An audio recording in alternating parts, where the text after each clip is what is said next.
huge apologies to all of those messages I haven't yet responded to, comments that I haven't responded to.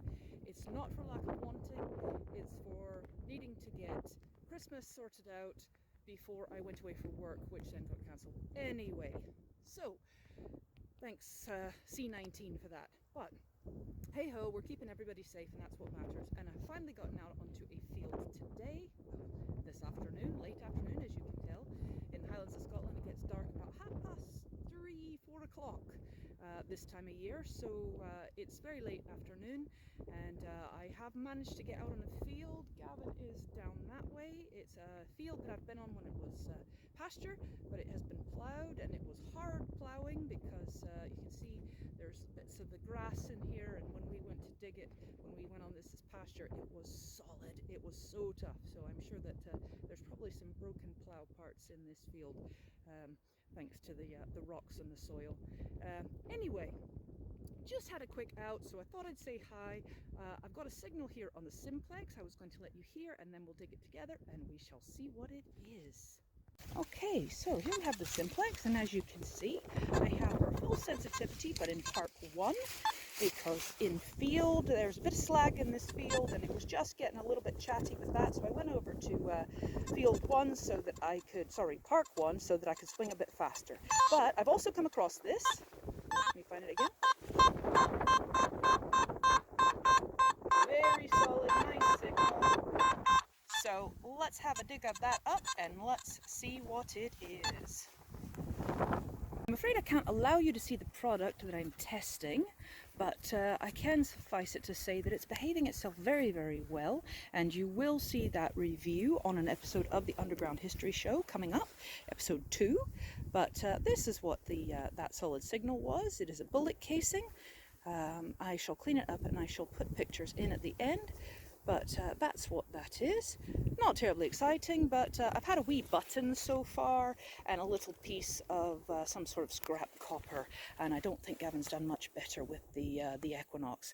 One moment, I'll turn around and talk to you. It's much better, isn't it? I can look at you now properly instead of having to stare at the mud of the Highlands of Scotland. Yes, I'll put some pictures up of the finds that I have at the end of this, and if I come across another good solid signal, then I will let you hear the tones, see the VDI, and we'll dig it up and see what it is. This is going to be a quick video because we've not got much time out here. It's cold and it's windy, and I'm doing these reviews, so I need to be looking at how this equipment performs. Which leads me on to the Underground History Show. Now, some of you may be aware that I am taking part in this. I'm a presenter on this, which means I am not the simplex guru. I am Laurie McGregor, detectorist. It's a big distinction I need to make in advance. You may see me using products that I don't use in my own channel, and that's absolutely fine because I am presenting and reviewing these products.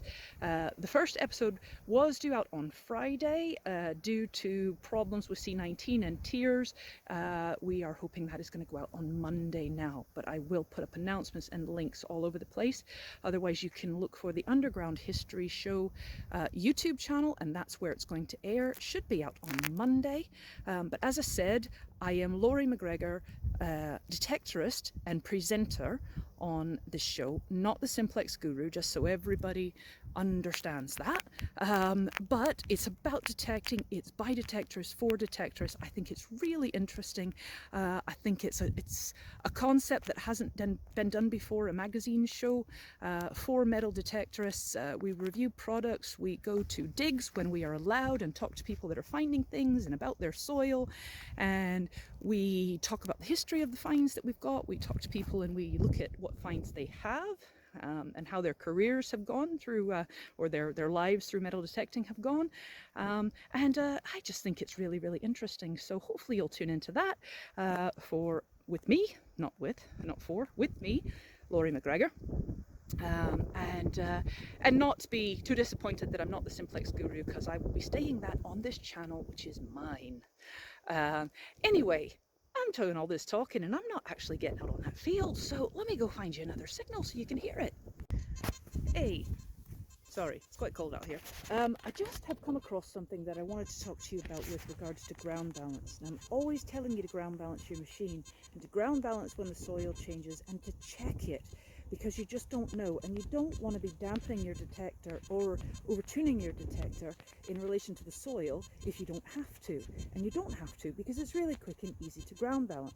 So I just wanted to show you where I've come from to where I am, and tell you what the difference is between the ground balance signals that the auto ground balance gave me for these two areas. One moment, let me flip you around. Okay, so the first place I ground balanced was just outside that house, and it came up at 50.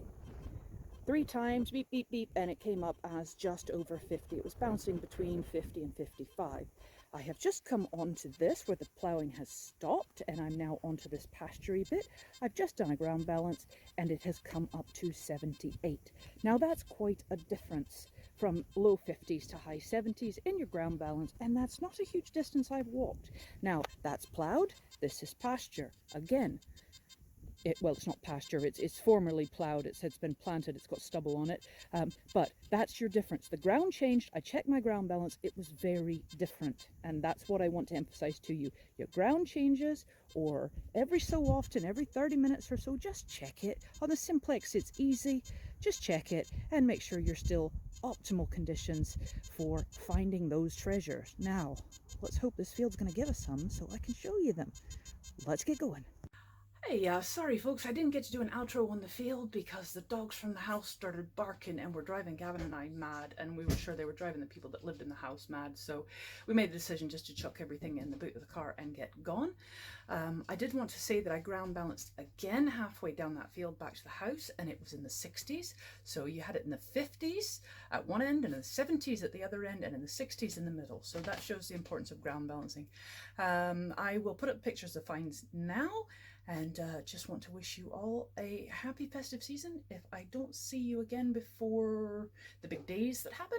And other than that, stay safe. Bye.